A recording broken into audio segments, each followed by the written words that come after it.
नमस्कार दोस्तों, मैं हूँ मनविंदर। मेरे शो में आप सभी लोगों का बहुत स्वागत है और कुछ तारीखें ऐसी होती हैं जो इतिहास में दर्ज हो जाती हैं। तो इसे आप इसी तरीके से मानिए क्योंकि अब कोर्ट में तारीख पे तारीख नहीं मिलेगी, मिलेगा तो न्याय मिलेगा। मॉब लिंचिंग पर सीधे फांसी, नाबालिग से रेप पर सीधे फांसी, किसी भी थाने में आईपीसी की जगह अब भारतीय न्यायिक संहिता चलेगा। यानी कि प्रधानमंत्री नरेंद्र मोदी की सरकार नए भारत का कानून लेकर के आ रही है। आप ज़रा इस वीडियो को देखिए जिसमें अमित शाह जी क्या कह रहे हैं।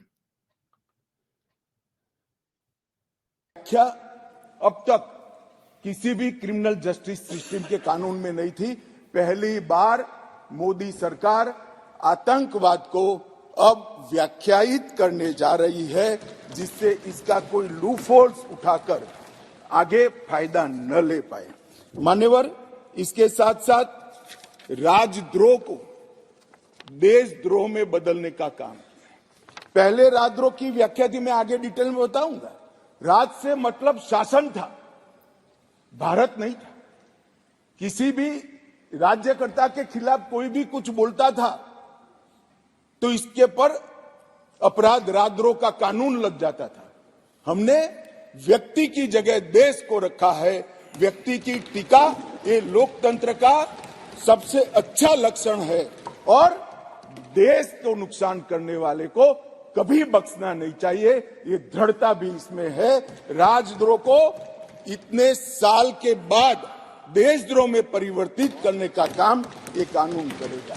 मान्यवर, कानून में आज इस सदन के सभी सभासदों को गारंटी देना चाहता हूं कि आने वाले 100 साल के टेक्निकल इनोवेशन जितने भी होंगे, इसकी कल्पना कर हमारी न्यायिक पद्धति को इससे सुसज्ज करने के लिए सारे प्रोविजन इसी कानून के अंदर कर दिए गए हैं और सारी टेक्नोलॉजी का उपयोग कर जल्दी न्याय बने, इसके लिए भी हम आगे बढ़। तो आपने देखा और इसके बाद अमित शाह जी ने एक ट्वीट भी किया। अब देखिए, आतंकवाद की व्याख्या अब तक किसी भी कानून में नहीं थी। पहली बार मोदी सरकार आतंकवाद को व्याख्यात करने जा रही है, यानी कि डिफाइन करने जा रही है, जिससे इसकी कमी का कोई फायदा ना उठा पाए और इसके साथ-साथ राजद्रोह को देशद्रोह में बदलने का काम किया जा रहा है। तो दोस्तों, ये पूरा वीडियो बहुत ही इंटरेस्टिंग होने वाला है। आप पूरा वीडियो देखिएगा, बहुत सारी बातें आपको जानने को मिलने वाली हैं और आखिर तक आप इस वीडियो को देखिएगा। आप जानते ही हैं कि अभी तक भारत में अंग्रेज़ों के ज़माने के 150 साल पुराने कानून ही चल रहे थे। अब 3 नए क्रिमिनल लॉ लोकसभा में पास हो गए हैं, जो इस तरीके से हैं। पहला 1860 का है, दूसरा 1898 का है एंड थर्ड वन इज़ 1872 का है। इनकी जगह पे देखिए इन कानूनों ने अब जगह ले ली है। इस पे भी बात करते हैं। तो 3 नए क्रिमिनल लॉ बिल लोकसभा में पास हो गए हैं। अब इसे राज्यसभा में रखा जाएगा, जहाँ पास होने के बाद इन्हें मंजूरी के लिए राष्ट्रपति के पास भेजा जाएगा। इसे पेश करते हुए गृह मंत्री अमित शाह ने कहा कि अंग्रेजों के समय का राजद्रोह कानून खत्म कर दिया गया है। नाबालिग से रेप और मॉब लिंचिंग जैसे क्राइम में सीधे फांसी की सजा दी जाएगी। अंग्रेजों का बनाया राजद्रोह कानून, जिसके चलते तिलक, गांधी, पटेल समेत देश के कई सेनानी कई बार 6-6 साल की सजा काटी उन्होंने जेल में, तब वो कानून चलता रहा। हमने आपने किताबों में पढ़ा, इतिहास में पढ़ा कि किस तरीके से सेनानियों को, क्रांतिकारियों को जेल में रखा गया राजद्रोह के कानून को बता करके। अब उस राजद्रोह की जगह उसे देशद्रोह कर दिया गया है, क्योंकि अब देश आज़ाद हो चुका है। आज़ाद तो बहुत साल पहले आपको पता हो चुका है। लोकतांत्रिक देश में सरकार की आलोचना कोई भी कर सकता है, ये भी कानून में प्रावधान है। अगर कोई देश की सुरक्षा, उसकी संपत्ति को नुकसान पहुँचाने का काम करेगा, तो उसके खिलाफ कार्रवाई होगी। अगर कोई सशस्त्र हथियार उठा कर के विरोध करता है, बम धमाके करता है, तो उसके खिलाफ कार्रवाई होगी। उसे आज़ाद रहने का हक नहीं, उसे जेल जाना ही पड़ेगा। कुछ लोग इसे अपनी समझ के कपड़े पहनाने की कोशिश करेंगे, ये भी अमित शाह ने कहा। लेकिन उन्होंने कहा कि वो ये समझ जाए अच्छी तरह से कि देश का विरोध करने वाला जो इंसान होगा, वो जेल जाएगा। और एक बात बहुत ही ख़ास है, जो अभी मैंने गृह मंत्री के ट्वीट में भी आपको दिखाई कि आतंकवाद की व्याख्या अब तक किसी भी कानून में नहीं थी। अमित शाह ने पहली बार देश को नए कानून के तहत इसे डिफाइन करने जा रही है नई सरकार, ये बताया, जो कि बहुत ज़रूरी भी है। अभी तक आतंकवाद की व्याख्या ही कानून में नहीं थी। दूसरी बात, बच्चे के रेप के जो दोषी हैं, उनके साथ कोई रियायत नहीं होगी। सीधे फांसी उनको जाना ही होगा। पहले रेप की धारा 375, 376 थी। अब जहाँ से अपराधों की बात शुरू होती है, उसमें धारा 63, 69 में रेप को रखा गया है। गैंग रेप को आगे रखा गया है और बच्चों के खिलाफ जो अपराध हैं, उनको भी आगे लाया गया है। मर्डर 302 था, अब वो 101 हो गया है। 18 साल की उम्र से अ, कम की बच्ची से रेप में आजीवन कारावास और मौत की सजा का प्रावधान है और गैंग रेप के दोषी को 20 साल तक की सजा या जिंदा रहने तक जेल, ये सजा का प्रावधान किया गया है। और एक बहुत ही खास अ, जिक्र किया है कानून का। इस कानून में गैर इरादतन हत्या को 2 हिस्सों में बाँटा गया है। अगर गाड़ी चलाते वक़्त हादसा होता है, तो फिर आरोपी अगर घायल को पुलिस स्टेशन या हॉस्पिटल लेके जाता है, तो उसकी सज़ा कम की जाएगी। हिट एंड रन के केस में 10 साल की सज़ा। यहाँ थोड़ा-सा समझने की बात है कि इरादतन हत्या को अलग किया गया है और नए तरीके से उसको डिफ़ाइन किया गया है। यानी कि आपका इरादा नहीं था हत्या करने का, बाई चांस आपकी गाड़ी के आगे कोई आ गया और फिर आप उसको हॉस्पिटल लेके जा रहे हैं, आप पुलिस स्टेशन को भी इन्फॉर्म कर रहे हैं, इट मीन्स आपका इरादा उसको मारने का नहीं था। यहाँ ये बात समझने की है। और मॉब लिंचिंग में फांसी की सज़ा होगी।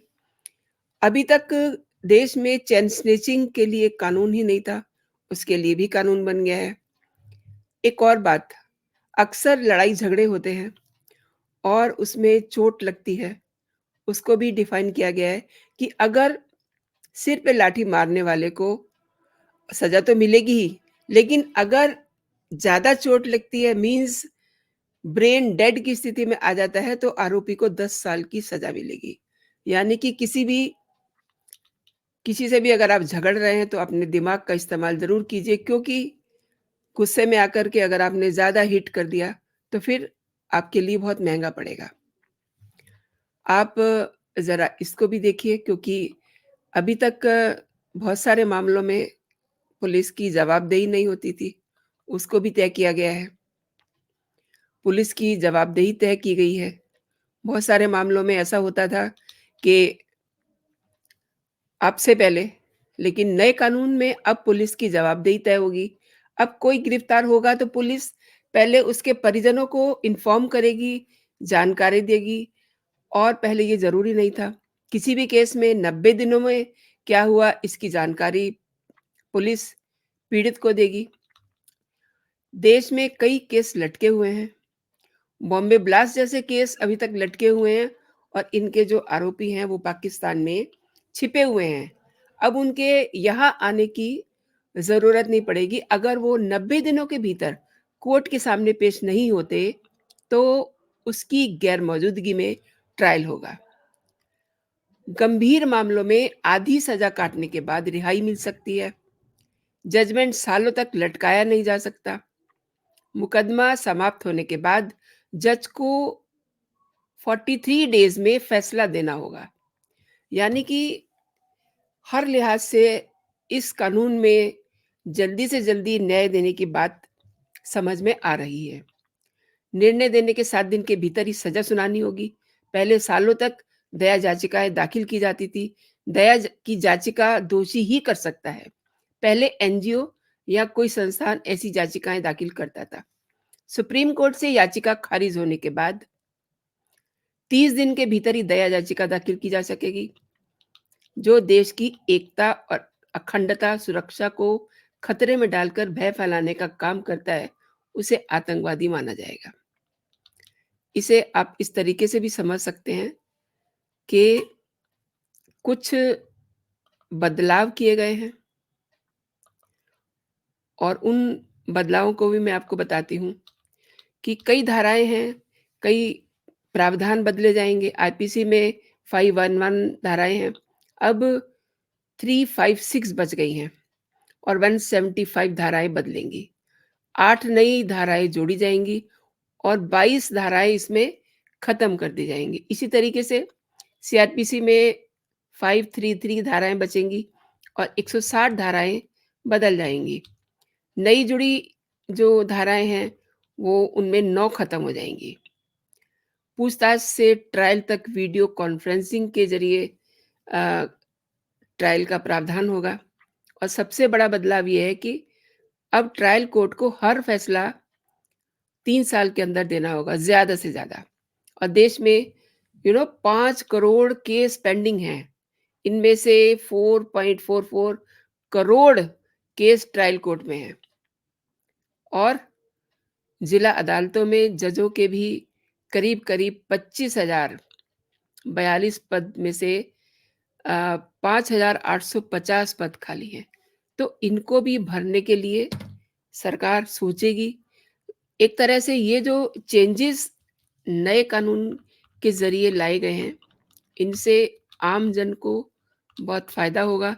सबसे बड़ी बात ये है कि जो तारीख पे तारीख लगती थी, वो ख़त्म होगी और कुछ चीज़ों में बिल्कुल क्लियर कट उसमें कानून बनाए गए हैं। जैसे मैंने आपको बताया कि गैर इरादतन हत्या, इसको कैटेगराइज़ किया गया है और इसके अलावा जो नाबालिग बच्ची है, उसके साथ अगर रेप होता है, तो सीधे उसमें जल्दी से जल्दी उसको फांसी की सज़ा दी जाएगी।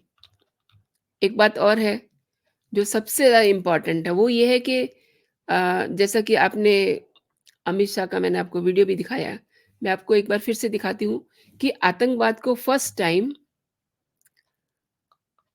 डिफ व्याख्या अब तक किसी भी क्रिमिनल जस्टिस सिस्टम के कानून में नहीं थी।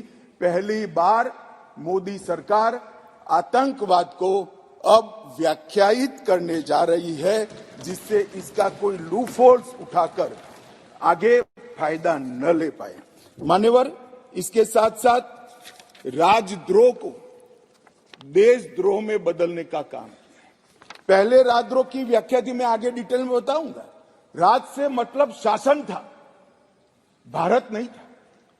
किसी भी राज्यकर्ता के खिलाफ कोई भी कुछ बोलता था तो इसके पर तो आपने देखा कि काफ़ी कुछ फ़ेवरेबल है आम जन के लिए और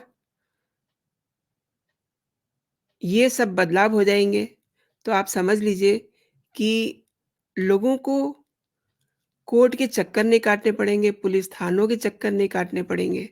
एक तरह से नए कानून जो हैं, वो नए ज़माने के हिसाब से बनाए गए हैं, आज़ाद हिंदुस्तान के हिसाब से बनाए गए हैं।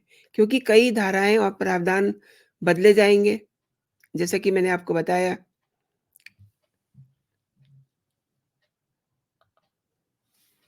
तो दोस्तों, ये जो नए कानून बदले हैं, आपने पूरा वीडियो देखा। मैं चाहूँगी कि आप इस वीडियो को अगर पसंद कर रहे हैं, तो अपने दोस्तों में भी इसे शेयर कीजिए, ताकि ये जानकारी ज़्यादा से ज़्यादा लोगों तक पहुँचे। और अगर अभी तक आपने मेरा चैनल सब्सक्राइब नहीं किया है और आपको मेरे कंटेंट पसंद आ रहे हैं, तो आप मेरे चैनल को सब्सक्राइब भी कर सकते हैं, ताकि मेरा हर लेटेस्ट कंटेंट आप तक सबसे पहले पहुँचे। तो अभी के लिए इतना ही दोस्तों, आप अपना और अपनों का ख्याल रखिए, खुश रहिए, स्वस्थ रहिए। जय हिंद, जय भारत।